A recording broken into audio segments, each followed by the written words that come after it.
நேயர்களே, இன்னைக்கு வண்ணத்திரை நிகழ்ச்சியில் நம்ம சரவணன் இருக்க பயமேன் இந்த படத்துடைய வரவேற்புக்கான காரணங்கள் என்னங்கிறத பார்க்க போகிறோம். கூடவே இந்த படத்துடைய படக்குழுவினர் இந்த படத்தை பற்றி என்னென்ன சொல்கிறாங்க அப்படிங்கிறதையும் கேட்டுக்க போகிறோம். இந்த படத்துடைய வரவேற்புக்கான காரணங்களை பார்க்கறதுக்கு முன்னாடி இந்த படத்தில் யார் யார் நடிச்சிருக்காங்கன்னு தெரிஞ்சுக்கலாம். ஹீரோவா உதயநிதி ஸ்டாலின் நடிச்சிருக்காரு.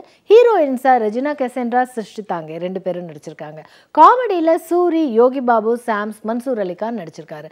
கூடவே லிவிங்ஸ்டன், ராஜசேகர், இன்னும் சிலர் இந்த படத்துல நடிச்சிருக்காங்க. யுகபாரதியின் பாடல் வரிகளுக்கு டி இமான் இசையமைச்சிருக்காரு. படத்தை இயக்கியிருக்காரு எஸ் எழிலன், தயாரிச்சிருக்காரு உதயநிதி ஸ்டாலின். பாகுபலி எல்லாருக்குமே தெரியும். பாகுபலி வேர்ல்டு வைடு ஒரு 1500 கோடி ரூபாய் கலெக்ட் பண்ற ஒரு படம். அந்த படத்துக்கு நடுவுல எந்த படங்களும் வர்றதுக்கு தயக்கமா இருந்த ஒரு நேரத்துல சரவணன் இருக்க பயமேன் ரிலீஸ் பண்றாப்ல. அது உண்மையிலேயே அந்த டேட்டை ஃபிக்ஸ் பண்ணி மே 12 நம்ம வந்தே ஆகணும்னு சொல்லி ஃபிக்ஸ் பண்ணி அந்த டேட்ல ரிலீஸ் பண்ணணும் சார், பரவாயில்ல அப்படின்னு சொல்லிட்டு அதை ரிலீஸ் பண்ணி பாகுபலி போட முடியாத தியேட்டர் ஓனர்ஸ் எவ்வளவு சந்தோஷப்பட்டாங்கன்னு எங்களுக்கு தான் தெரியும். இந்த படம் போட்டு ஓப்பனிங் ஒரு நாளுக்கும் there has been a bigger opening. Audience வரக்குள்ள எங்க வீட்டு பிள்ளை மாதிரி பார்க்குறாங்க.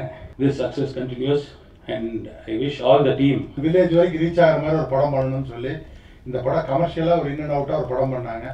We are happy about the full film. தொடர்ந்து 6 படங்கள் அவருடைய படங்கள் ஒரு நடுத்தர மக்கள் குடும்ப ஃபேமிலியோடு உட்காந்து பார்க்கக்கூடிய ஒரு சூழல் இருக்கு. திருச்சி பண்ணுறதுக்கு ஒரு படம் வந்திருக்கு. அதை குறைச்சி சொல்லாமல் ரசித்து தள்ளுவோன்னு மக்கள் இந்த படத்தை கொண்டாடிருக்காங்க. ரொம்ப சந்தோஷமாக இருக்குது. எனக்கு தெரிஞ்சு தொடர்ந்து 5 படங்கள் ஹிட்டு கொடுத்த இயக்குநர்கள் Bharathi Raja sir and Shankar sir, அதற்கு பிறகு எழில் சார். எனக்கு தெரிஞ்சு அடுத்த 6வது படத்தையும் அவர் ஹிட்டாக கொடுத்து இந்த ரெக்கார்டை பிரேக் பண்ணுவார்னு நம்பிக்கை எனக்கு.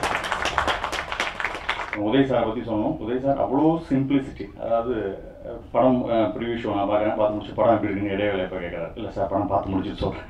படம் பார்த்து முடிச்சு அடுத்த 5 நிமிஷம் கேட்டார். நான் இந்த மாதிரி ரிசல்ட் அப்படின்ற மாதிரி சொன்னேன். ஓகே, நான் என்ன எனக்கு எதிர்பார்த்தனோ நான் என்ன நினச்சோம் அதே தான் நீங்களும் சொல்கிறீங்க. ஓகே, எனக்கு இது மனிதன் படத்தை விட இந்த படம் எனக்கு நிறையா வசூலை பெற்றுக் கொண்டிருக்கிறது அப்படின்ற மாதிரி சொன்னோன்னே ரொம்ப சந்தோஷமாக இருந்தது. இங்கே இந்த படம் நல்லா ஓடிட்டு இருக்குன்னு ஒரு நேரடியாக டிஸ்ட்ரிபியூட்டர்ஸ் அண்ட் எக்ஸிபிட்டர்ஸே சொல்கிறதுங்கிறது இன்னும் சந்தோஷமாக இருக்குது. படத்தினுடைய எல்லா காட்சிகளிலுமே நிறைய நடிகர்கள், அதனால் ஒவ்வொருத்தருமே அவருடைய பங்கை சிறப்பாக செய்திருப்பதால் இந்த வெற்றி எல்லோருக்கும் சேர்ந்ததாக மாறுகிறது. இதை எல்லோரையும் சேர்த்து ஒருங்கிணைத்த எழில் சாருக்கு இந்த நேரத்தில் நன்றி தெரிவித்துக் கொள்வதில் மொத்த தொழில்நுட்ப கலைஞர்களும் கடமைப்பட்டிருக்கிறோம். இந்த வெற்றி சம்மந்தப்பட்டவர்கள் சொல்லிக் கொண்டிருப்பதை விட இதில் இந்த படத்தை வாங்கி வெளியிட்டவர்கள் சொல்லுகிற பொழுது ரொம்ப சந்தோஷமாகவும் சமீபத்தில் இது பெரிய ஆச்சரியமாகவும் இருக்கிறது. இந்த படத்தை நிறைய பேர் பார்த்துருப்பீங்க. இருந்தாலும் பார்க்க போறவங்களுக்காக ஒரு முறை கதையை சுருக்கமாக சொல்கிறேன். ஹீரோ உதயநிதிக்கு சூரிக்கு கிடைக்க வேண்டிய அரசியல் பதவி கிடைக்குது. இதனால உதயநிதியும் யோகி பாபுவும் சேர்ந்து சூரியை துபாய்க்கு அனுப்பி வைக்கிறாங்க. 3 வருஷம் கழிச்சு சூரி ஊருக்கு திரும்பி வரும்போது உதயநிதி ரெஜினா கெசென்ட்ராவை காதலிக்கிறத தெரிஞ்சுக்கிறாரு. அதனால ஆரம்பத்துல இருந்தே அவங்களுடைய காதலுக்கு வில்லத்தனம் செஞ்சுக்கிட்டு இருக்காரு. திட்டம் போட்டு சூரி மன்சூர் அலிகானோட மகன் சாம்ஸுக்கு ரெஜினாவை நிச்சயம் பண்றாரு. ரெஜினாவும் உதயநிதியை வெறுப்பேற்றுறதுக்காகவே இந்த நிச்சயத்துக்கு ஒத்துக்கிறாங்க. அப்போதான் உதயநிதியை ஒரு தலையா காதலிச்சு இறந்து போன சிருஷ்டி தாங்கேவின் ஆவி வருது. இந்த ஆவியின் உதவி கொண்டு உதயநிதி தான் காதலிக்கிற ரெஜினா கெசென்ட்ராவுடைய கரத்தை பிடிக்கிறாரா இல்லையா? இதுதான் இந்த படத்துடைய மீதி கதை. I'm really happy to be a part of this. Feels very nice to be a part of something that is this successful. தொடர்ந்து 5வது படத்தை வெற்றி படமாக கொடுத்துருக்காரு. எங்கள் அண்ணனுக்கு வாழ்த்துக்கள். உதவி பிரதர் இந்த படம் ரிலீஸ் ஆனதுக்கு அப்புறம் சும்மா அந்த பிரதர்கிட்ட அப்பா கேட்பி எப்படிங்க பிரதர்னு கிளியராக சொன்னார். முதல் நாள் சொன்னார், 2ஆவது நாள்லேயே சொல்லிட்டார், அண்ணே படம் பக்காவாக இருக்குங்க, கலெக்ஷன் அண்ணே எந்த தப்பாகாதுண்ணே, நல்ல கலெக்ஷன் நான் 3ஆவது நாள் பிரதர் ரொம்ப ஹாப்பி ஆகிட்டார். சூப்பருங்க, இதுதானே நான் பெருசாக எதிர்பார்க்கல, பெருசாக மகால கால வைக்கல, எழில் சார் நம்பி என்ன பண்ணணும் அது பக்காவாக நமக்கு சக்ஸஸ் ஆயிடுச்சுண்ணே, இது போதுண்ணே அப்படின்னுவார். அது எல்லாமே நடந்துருச்சு. அவர் எண்ணம் போல் பிரதர் சொன்ன எவ்வளோனாலும் சொல்லலாம். அவர் எண்ணம் போல் இந்த மேல் இந்த ரெட் ஜெயின் மூவிஸ் பெரிய ஒரு நிறுவனமாக இருக்கும். அதுக்கு பிரதர் கூட அண்ணன் செண்பகமூர்த்தி அண்ணன் கூட ஏகப்பட்ட பேர் இருக்காங்க. சொன்ன நிறைய வெற்றி படத்தை அவங்க கொடுத்துக்கிட்டே இருக்கணும். அதுக்கு என்னோடய வாழ்த்துக்கள். அதுக்கப்புறம் டிஸ்ட்ரிபியூட்டர் அண்ணன் எல்லாத்துக்கும் எங்களோட வாழ்த்துக்கள் எங்கள் டீம் சார்பாக. எங்கள் இமான் அண்ணன், யுகபாரதி அண்ணன், கண்டிப்பாக எழில் அண்ணன் இருக்க பயமே, இமான் அண்ணன் இருக்க பயமே, யுகபாரதி அண்ணன் இருக்க பயமே, கண்டிப்பாக இவங்க 3 பேரும் வாய்ப்பே இல்லை. 100% இங்கே இருக்க பயப்பட தேவையே இல்லை. ஏதோ பர்ஸில் எவ்வளோ காசு கொண்டு போகணுமோ கண்டிப்பாக அதோட சேர்த்து கொஞ்சம் எக்ஸ்ட்ரா கொடுத்து அனுப்பிச்சி விட்டுருவாங்க, தாங்க போங்க அப்படின்னு.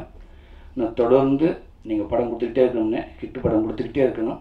படத்தில் நடித்த நண்பர்கள் அத்தனை பேரும், யோகி பாபு, ரோபோ சங்கர் எல்லாமே ஒரு பெரிய டீம், பயங்கர போர்க்களத்தோடு நடந்த இந்த ஷூட்டிங்கு பெரிய ஒரு வெற்றி ஷூட்டிங் அமைச்சிருக்கு. மெயினாக யோகி பாபு ஃப்ரெண்டு மனுஷு அதிகான அண்ணன், நீங்கள் அண்ணன் தாங்க இருந்திருக்காங்க.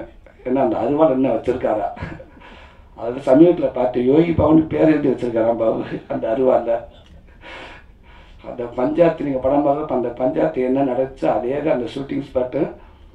சமீபத்தில் பார்த்தேன், பாபு மட்டும் என்கிட்ட சிக்கலை அப்படின்னு சொன்னார். இதில் எல்லாம் நடந்து ஜாலியாக இருந்து அந்த படம் நல்லபடியாக முடிச்சு இன்றைக்கி மிகப்பெரிய ஒரு வெற்றி படம் அமைஞ்சிருக்கு. விமான ஒன்று ஏதோ பிளான் பண்ணி அப்பப்போ 2-3 சாங் கொடுத்துறாரு. அது பெரிய லெவலில் பெருசாது. ஆனால் இது வந்து ரெஜினாவுக்காகவே ஏதோ அண்ணனா யுகபாரதி அண்ணனை ஏதோ இது பண்ண மாதிரி தெரியுது. அந்த சாங் இன்னும் தனிப்பட்ட இந்த படத்துக்காக வந்து எழிலன் படத்துக்கு நிறையா பேர் வந்தாங்கன்னா இந்த சாங் தனிப்பட்ட முறையில் ரெஜினாக்காகவே நிறையா பேர் வர மாதிரி இருக்குது. பிளானிங் என்பது எவ்வளோ முக்கியம்ன்றது இந்த மாதிரி ஒரு படைப்பு எழில் சார் மாதிரி ஒரு இயக்குனர்கிட்ட வந்து கண்டிப்பாக கற்றுக்க வேண்டிய ஒரு விஷயம். ஏன்னா கரெக்டாக பிளான் பண்ணி இந்த ஒரு பிளானிங் டேட்ஸ்குள்ளே வந்து ஒரு படத்தை முடித்து ஒரு பிளான் பண்ண பட்ஜெட்டுக்குள்ளே ஒரு படத்தை முடிக்கும்போது அது ஒரு சிறந்த வெற்றி படமாக மாறும்ன்றதுல வந்து சரவணன் இருக்க பயம் என்பது ஒரு மிகப்பெரிய எக்ஸாம்பிள். இந்த படத்துடைய வரவேற்புக்கான காரணங்களை பார்க்கலாம். ஹீரோ உதயநிதி கேரக்டருக்கு பொருத்தமா, யதார்த்தமா, அதிக சினிமாத்தனம் இல்லாம நடிச்சிருக்காரு. சூரி, யோகி பாபுன்னு நிறைய காமெடி நடிகர்களோட சேர்ந்து அதிகமா சிரிப்பையும் வரவழைச்சிருக்காரு. உதயநிதி ரஜினாவின் காதல் காட்சிகள் எளிதா உருவாக்கப்பட்டிருக்கிறதுனால படம் பார்க்கும் ரசிகர்களால அதை சுலபமா ரசிக்க முடியுது. டி இமானோட இசையில யுகபாரதியின் பாடல் வரிகள்ல வார்த்தைகள் நம் அன்றாடம் பயன்படுத்துற வார்த்தைகளா இருக்கிறதுனால கூடுதல் ரசனையை தரும். நான் வந்து தேங்க் பண்ணோம். அந்த ஒரு எனக்கு தெரிஞ்ச ஒரு கல் ஒரு கண்ணாடிக்கப்புறம் அது வந்து எனக்கு மிகப்பெரிய ஒரு வெற்றியை கொடுத்தது. அதுக்கப்புறம் கதிர்வேலனுக்கு அதில் வந்து ஒரு டீசெண்டான ஒரு வெற்றியை கொடுத்தது. அதுக்கப்புறம் நான் பண்ண படங்கள் வந்து எதிர்பார்த்த அளவுக்கு போலனாலும் நான் வந்து தப்பான படம் பண்ணல அப்படிங்கிறதுல கொஞ்சம் தெளிவாக இருந்தேன். அப்படி இருக்கும்போது ஒரு கமர்ஷியலாக ஒரு பிஎன்சி கீழே வரைக்கும் இறங்கி ரீச் ஆகிற மாதிரி ஒரு படத்துக்கு எனக்கு கொடுத்ததுக்கு தேங்க்யூ சார். விநியோகஸ்த நண்பர்கள்லாம் வந்து என்னோட பில்லர் ஆஃப் ஸ்ட்ரென்த்னு சொல்லுவாங்க. அந்த ரெஜெண்டோட ஸ்ட்ரென்த் வந்து அவங்க தான். அவங்க சொன்ன மாதிரி ஒரு ஃபேமிலி சொன்னாங்க. அந்த பாகுபலி அது வந்து ஒரு சுனாமி மாதிரி அடிச்சுட்டு போயிட்டுச்சு. ஸோ ஒரு சின்ன ஒரு டவுட் இருந்தது, பண்ணலாமா வேணுமா, திரையரங்குகள் கிடைக்குமா அப்படிங்கிற நிறைய விஷயங்கள் இருந்தது. ஆனாலும் அவங்க தான் வந்து எனக்கு வந்து நம்பிக்கை கொடுத்தாங்க. நீங்கள் கவலைப்படாதீங்க, இந்த படத்துக்கு இந்த நம்பர் ஆஃப் ஸ்க்ரீன் கண்டிப்பாக கிடைக்கும்னு சொல்லி நம்பர் ஆஃப் ஷோஸ் எதுவாக இருந்தாலும் அவங்க கொடுத்த சப்போர்ட் தான்.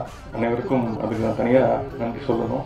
உங்களோட சப்போர்ட் இல்லாமல் இந்த சரவணனுக்கு பயமே வந்து இந்த அளவுக்கு ரீச் ஆகிருக்காது. ஓகேல வந்து எப்படி வேணாம் மச்சான் வந்து ஒரு ஹிட்டு கொடுத்ததோ அதே மாதிரி இதில் வந்து லாலா கடை சாந்தி அண்ட் எம்புட்டர் காசு இந்த 2 பாட்டு வந்து மிகப்பெரிய ஓப்பனிங் படத்துக்கு கிடச்சிது. இப்போ 3வது வாரம் கிட்டத்தட்ட ஒரு 80 ஸ்க்ரீனில் இன்னும் வெற்றிகரமாக ஓடிட்டுருக்கு. ஸோ உங்கள் சப்போர்ட்டுக்கு நன்றி. பரபரப்பான கதையாக இருந்தாலும் இயக்குனர் எஸ் எழில் ஆவியை உள்ள கொண்டு வந்து அதையும் பயப்பட வைக்காம ரசிக்க வச்சிருக்காரு. ரோபோ சங்கர், ரவி மரியா இவங்களுடைய பஞ்சாயத்து காட்சி, கொள்ளை சிரிப்பு, இது போன்ற சின்ன சின்ன அம்சங்கள் இந்த படத்துடைய வரவேற்புக்கு காரணமாக அமைது. வாழ்க்கையிலே சத்தமாக ஒரு சக்ஸஸ் மீட்டுங்கிறது இப்போ தான் வந்து நடந்திருக்கு. அதுக்காக உதவி சாரிக்கணும். ரொம்ப வித்தியாசமான ஒரு விஷயம். ஏன்னா யூஸ்வலாக வந்து டிஸ்ட்ரிபியூட்டர்ஸ்னாலே வந்து ஒரு லாபம் அப்படிங்கிறதையோ ஒரு சக்ஸஸ் வெளியே சொல்ல மாட்டாங்க அப்படிங்கிற ஒரு பேர் இருந்தது. இங்கே வந்திருக்க அத்தனை டிஸ்ட்ரிபியூட்டருக்கு நான் நன்றி தெரிவிச்சுக்கிறேன். இவ்வளோ அழகாக ஓப்பனாக வந்து இந்த படம் எனக்கு ஒரு நல்ல படமாக வந்தது அப்படின்னு சொல்கிற ஒரு ஆரோக்கியமான சூழல் இன்றைக்கி உருவாகியிருக்கு. அதுக்கு வந்து ரெஜென்ட்டு மூர்த்தி சாரும் மற்றும் உதய் சாரும் அதுக்கு மிக முக்கியமான ஒரு காரணம். படம் ரிலீஸ் பின்னாடியே வந்து இந்த பாட்டு வந்து பெரிய ஹிட் ஆச்சு. அதுக்கு இமானுக்கும் யுகபாரதிக்கும் திரும்பவும் வந்து ஒரு நன்றி தேங்க்ஸ் சொல்லிக்கிறேன் நான். ஏன்னா அந்த எம்புட்டர் கிராஸை இன்றைக்கி 20 லட்சம் பேர் பார்த்துருக்காங்க அப்படிங்கிறப்போ வந்து சான்ஸே இல்லை. அது முதல் நாள் எனக்கு கம்போஸ் பண்ணி கொடுக்கும்போது இமானுக்கு வந்து வாய்ஸ் சரியில்லை, ரொம்ப குறகுறான்னு இருந்துச்சு அந்த டியூனு. பட் ஆனால் உள்ளுக்குள்ள ஒரு நிறைய ஒரு ஹாண்டிங் இருந்த மாதிரி எனக்கு ஒரு ஃபீல். அதனால தான் அதை சூஸ் பண்ணேன். இன்றைக்கி அந்த சாங் வந்து பெரிய ஹிட்டாக இருக்குங்களே, ரொம்ப சந்தோஷம். இந்த வாரம் வண்ணத்திரை நிகழ்ச்சியில் கடந்த வாரம் வெளிவந்த சரவணன் இருக்க பயமேன் திரைப்படம் மக்கள் மத்தியில் வரவேற்பு அடைஞ்சதற்கான காரணங்களை பார்த்தோம். இனி அடுத்த வாரம் இதே மாதிரி புது படங்களோடு நான் உங்களை மறுபடியும் சந்திக்கிறேன். மீண்டும் சந்திக்கும் வரை வணக்கம் கூறி விடைபெறுவது உங்கள் பிரியதர்ஷினி. நன்றி, வணக்கம்.